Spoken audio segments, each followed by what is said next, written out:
And welcome back to Mixed Media Live. We're extremely late. Very, very, very late. Normally we're here at 7 p.m. As of late, it's been pretty on the dot usually, plus or minus 2 minutes. But we ran into a technical difficulty. As you can see, as to our new layout, we're trying out a whole bunch of new things. I put together a lot of new tech, new assets. But right now we're in a pre-alpha stage. And what I mean by pre-alpha stage is don't count on any of these features being there in the future as you would with the real game. And don't count on this being the final quality of the stream as well.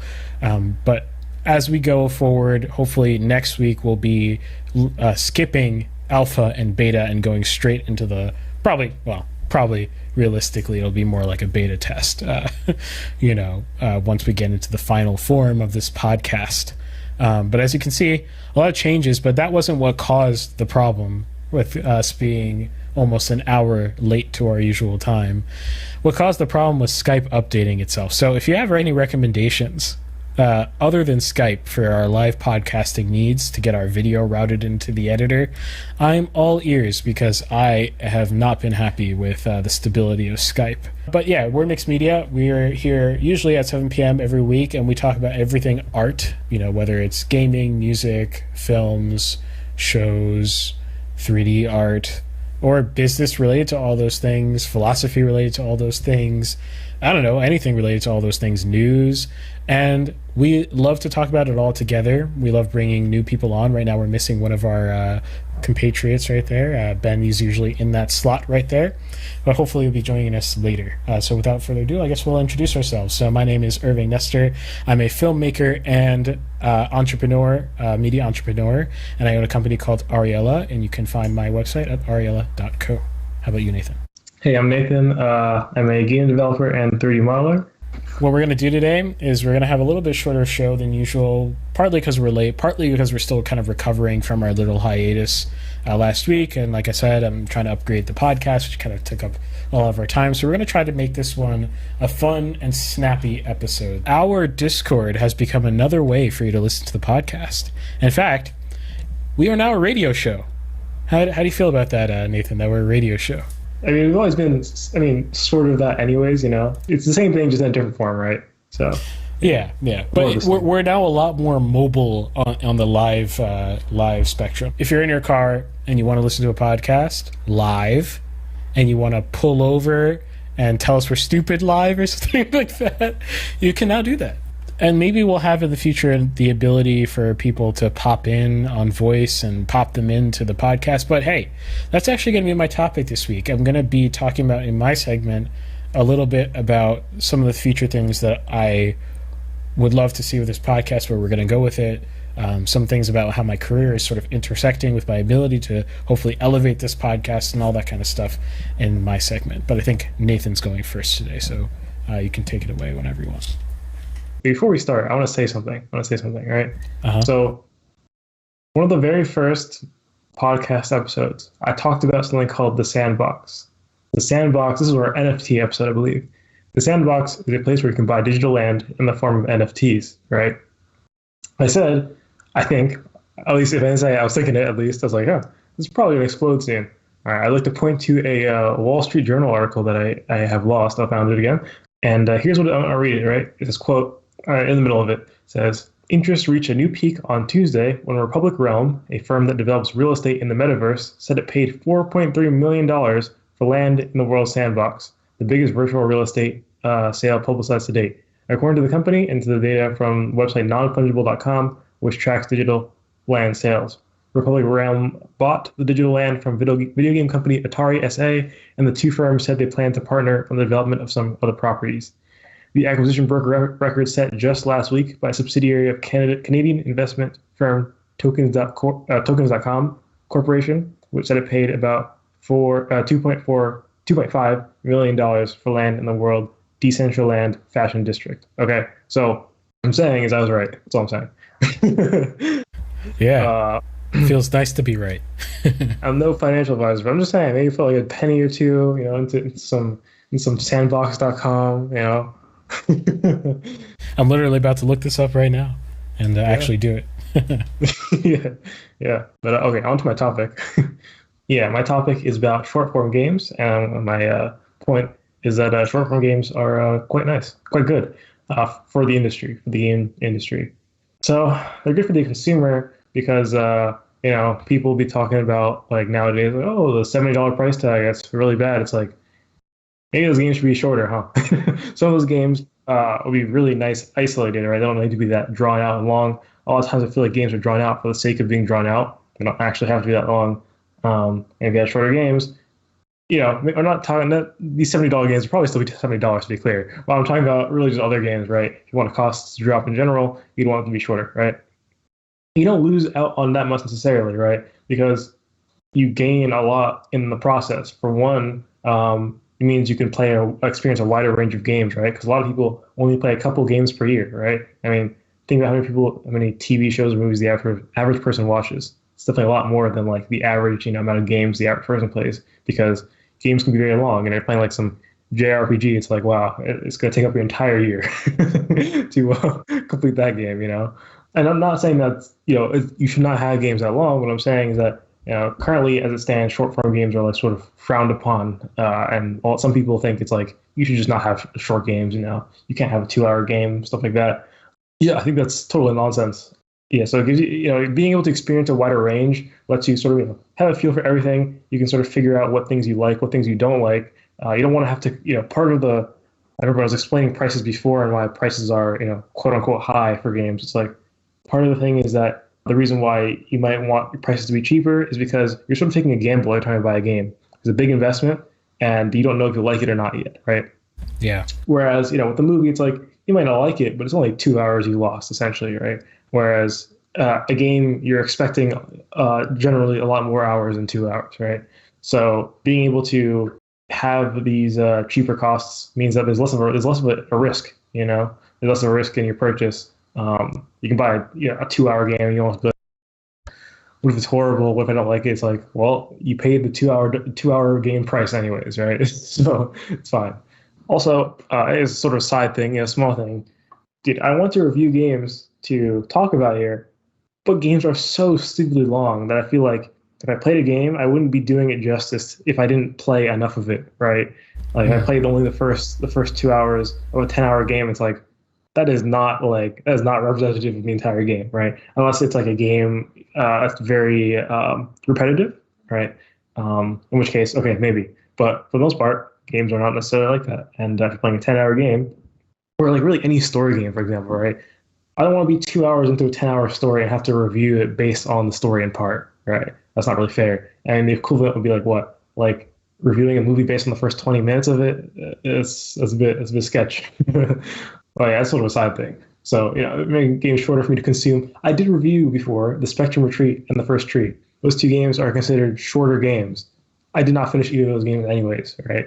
I feel like, though, at least with those ones, I was able to play enough of it where, at least at the First Tree, the Spectrum Retreat, maybe I didn't play enough. I don't know. But yeah, I feel like I played them enough to be able to review it and be confident enough about my review.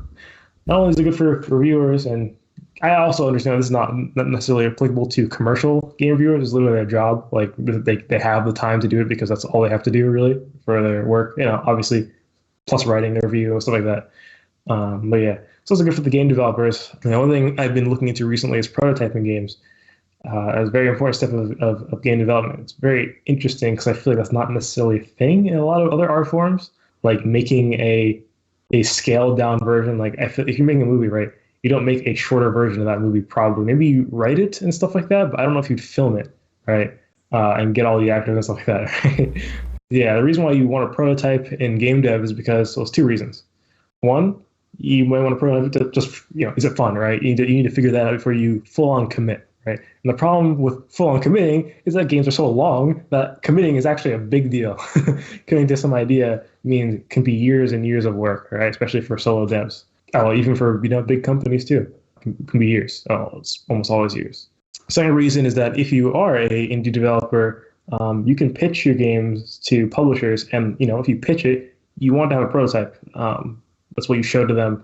It's not going to be the most polished thing ever. I mean, that's not the point. The point is, hey, look at these mechanics I have. They're fun. I think I can expand them into something greater. Here's my plan, whatever. We don't need the prototype, but we should probably have the prototype. I don't think you would find much luck unless your idea is extremely genius and it's very intuitive to speak. Because a lot of game ideas, they're not easy to say, right? They're not easy to explain. Like when I was reviewing the Spectrum Retreat, explaining the concept is very hard, but if you just play it, it is so stupidly simple. The entire concept. It's just you just have to do it, you know. So it's not like a book where you can just explain the plot necessarily, right? Maybe it's because it's an interactive medium, which makes it very odd.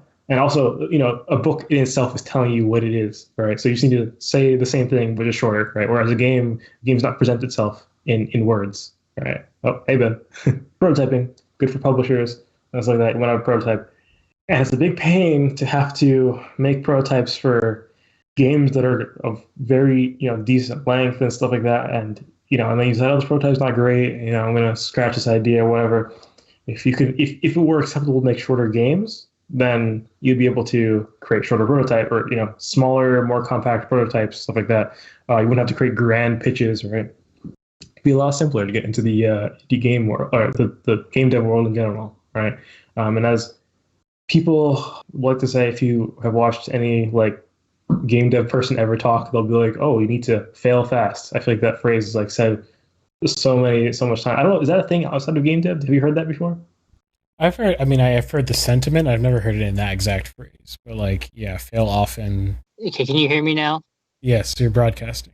What was I saying? Yeah, I've never heard that exact formulation, but I guess it makes sense. If you're someone who does programming, you might have heard the term rapid iteration. Same idea is that you gotta figure out what's wrong, get rid of it, try again. You know, it's wrong. You know, just keep doing that over and over again until you find something that works. That's what prototyping is good for.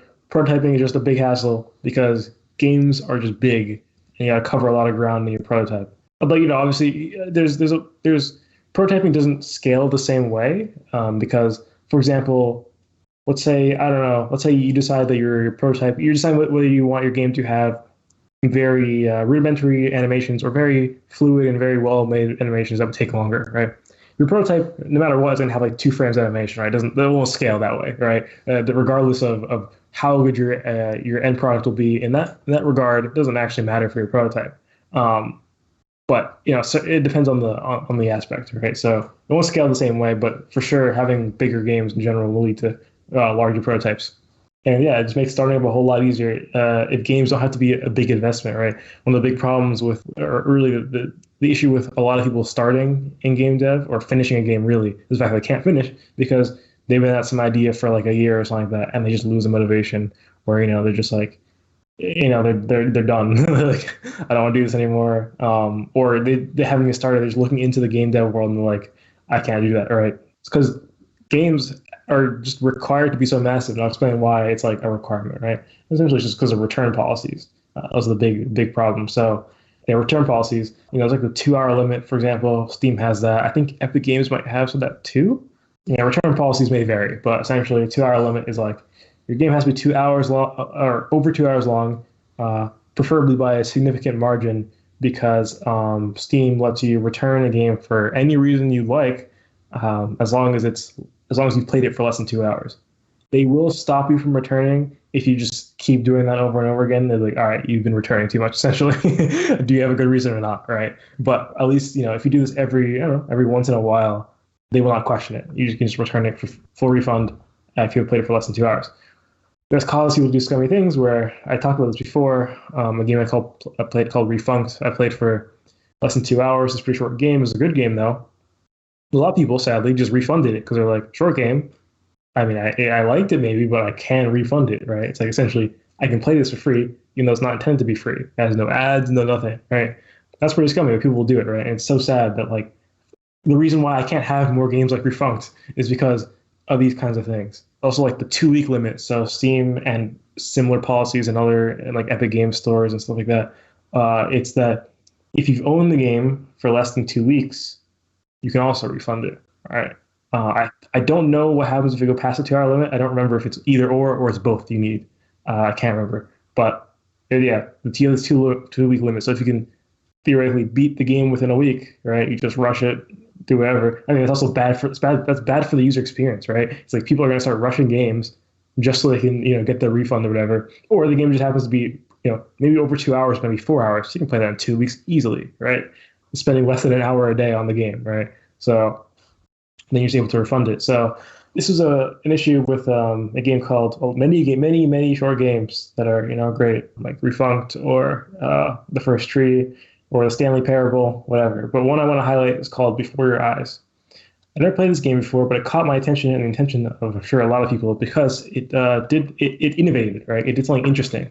And a big critique with games that they're all stagnant. It's all the same thing. They're building from the same origins, right? No one's doing anything new. That's one of the big critiques that people have about specifically large game studios and even indie game studios. They did something pretty unique. I'm not going to get into it, but just to come on the point, here's a quote from one of the devs about refunding. Oh, so I should say that is from a Twitter post. I believe this is the game designer on the team, and the person posted a image of a review from Steam, and the review, it always shows the playtime and whether they refunded the game or not, which I think is really good from Steam on Steam's side. So it says that this person played through with 1.6 hours, right? So a little under that 2 hour mark, and the product was refunded. It says, and the review says, this game is 1.5 hours long, but the story and concept are amazing, but it's refunded. All right, and then it was a recommendation on the Steam review. And the game designer did not take kindly to this and posted it on Twitter and said, "Yep, we made a short game. I think there should be more short games. I think short games shouldn't get refunded for delivering an amazing experience." And it's pretty sad to think about, right?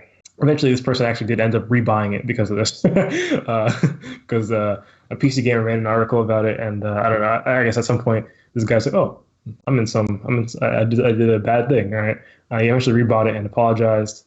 But it shouldn't be something that you can do to begin with, right? It's so I don't know, so messed up. There's also another quote.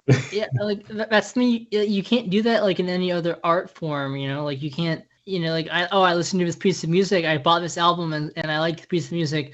I'm going to return it though because I listened to it and got my full experience with it. Like, yeah, as it should be. That is not a thing elsewhere. It doesn't make any sense. Apparently, part of this is for legal reasons in Europe. There's something about, I believe in Europe, specifically the European Union. Yeah, it's called the rate of withdrawal. Oh wait, sorry.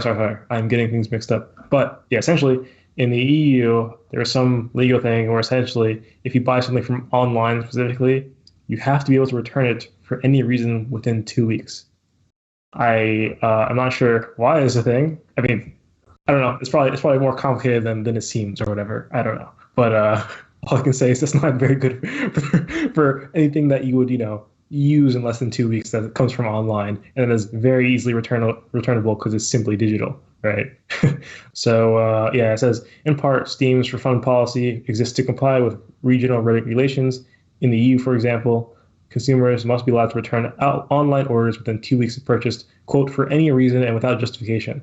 However, that EU right to withdrawal ends as soon as the buyer uses the product. So that's where we get the 2 weeks from. The 2 hours does not come from the EU. I don't know where that comes from. Also, I guess, it's also odd that even without outside the EU, the 2 week window is not that's still a thing. Potentially just for consistency, perhaps, and it'd be kind of a mess if you had sort of different rules for different regions and stuff like that. I can see that being a problem. But the 2 hour thing seems like kind of a bit of nonsense to me. I mean, use like 30 minutes, bro. Like, I think the reason that you might want something like this is if the game doesn't work, for example, and you find out, oh, this game does not work on my computer, for example, maybe I can't run it, even though you do have the resources to know whether you can run it or not by various means, right? There are various resources you can use to determine whether you can run a specific game.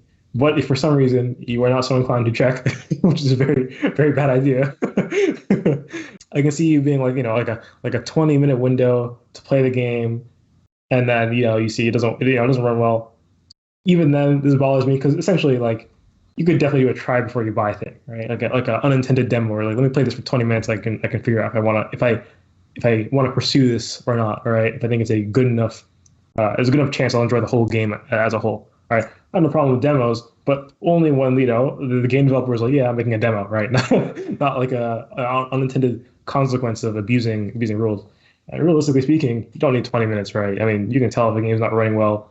Then, like, you open the game, you press the play button, and it's like 5 frames per second. Right? So that does not take 20 minutes. So I don't know. I do not get the 2 hour rule. Maybe there's just more to it than I understand currently. I'm wondering too, does that, if that you said the European Union rule is like you have to be able to return online purchases for any reason within 2 weeks. So can you do that with like an online music purchase? Ooh, that's interesting. I don't know. I read exactly the quote from PCGamer.com, so it doesn't say. I mean, it would seem if that is the full law, which I assume is more complicated. But if we're assuming that is just it, then it would seem that yeah, you could. I guess I could buy a piece of music and or an album or something and be like, yeah, I don't really like this. Sorry, I'm returning it. Yeah, I need to look into that. That's terrible. Yeah, it also says, I'm just reading on the PC Gamer thing. It also says that it includes like physical items you buy online too. So it's saying like you could buy a shirt and your right to return remove a right of withdrawal gets revoked if you remove the tag or you put it in the washing machine because once you use it. Oh, but music you use, right? The moment you listen to it, I guess that would be gone, right? I guess you're using the music. Yeah. I mean, so it's one thing like if I'm sure you can track that in a lot of ways for like digital purchases, but like if I buy a CD online, how are they gonna know whether I guess the CD's open, the plastic wrap, I guess, but yeah. The odd thing is, this actually makes even less sense to me now I'm thinking about it because Steam knows how long you played. It tracks it, right? So the moment you open the game, it knows that your right to withdrawal is revoked, right? So I don't get why it's within 2 weeks and not within two weeks without playing. I don't get that. So that is not consistent to me. Maybe it's simply because some platforms don't have that tracker. Or I guess you would say amongst all Steam games, they're all. I mean, Steam is a interesting platform in that it's all connected to Steam. So Steam knows exactly what you're playing at all times, as opposed to like GOG, which kind of the thing is like, we don't track you, stuff like that, and none of our games will track you, that kind of thing. But so on GOG, I could see that, right? Because I can't actually prove that you use this thing or whatever, right? But on Steam, they know exactly if you use it or not. So I don't get it. Yeah, and it does continue to say that, quote, that means Valve's refund policy is more permissive than EU law calls for, and the 2-hour rule isn't even a hard rule. If you played a Steam game for more than 2 hours, you can still submit a refund request. It won't be approved automatically, but Valve will review it. So yeah, you can also request that something gets returned, even if it doesn't fit the parameters. And there are good reasons to do this. For example, I don't know, you played more than 2 hours of the game. It's been more than 2 weeks, and a new update has been added to the game, maybe like right after the time period's ended, and you can no longer run the game. I think that's fair enough to say, like, okay, you kind of got screwed over there, have your money back, whatever. And Steam can't prove whether you can run the game or not, stuff like that. So it's always like, you could probably get around this kind of stuff pretty simply. Yeah, I think that's pretty much all I have to say for my topic, though. I don't want to cause no problems. I just want to live my life, but I keep on hearing about nonsense. Me and my dons ain't mobsters, but when you see imposters, we know how to read them faces, same way you know how to read them comments. If you want to talk, let's talk, but around here, make sure you're walking your talk is constant.